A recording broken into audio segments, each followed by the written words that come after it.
Ngayon maglaro tayo ng basketball.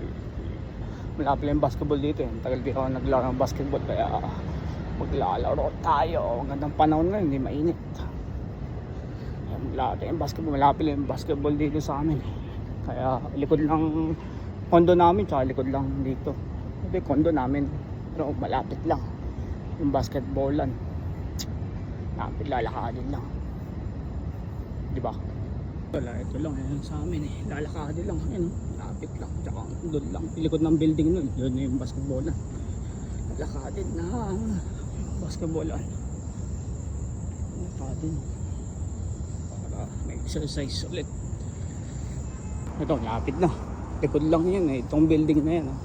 Building na yan, likod lang yan. Yung basketballan namin. Kaya pwedeng lakadin.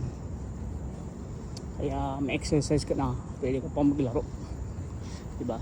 Gandang panahon ngayon eh. Dito na. Yan. Diba? Wala naglalaro, solo mo. Yun basketballan. Diba? Solo mo siya. Wala naglalaro masyado. Daging mo tayo, iikutin natin yan, yung whole court. Yan. Iikutin natin yung whole court, iikutin natin yung whole court para may exercise muna, or yung mas mabigat yung pakiramdam ko eh. Ikutin mo natin yan, ikutin natin yan. Ikutin mo natin yung whole court. Warm up muna bago maglaro ng 21.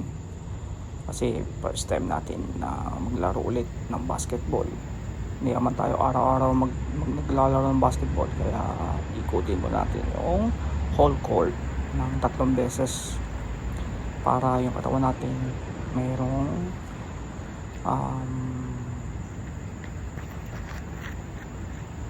after that warm up nakalimutan ko, warm up muna tayo para sumakit yung katawan natin.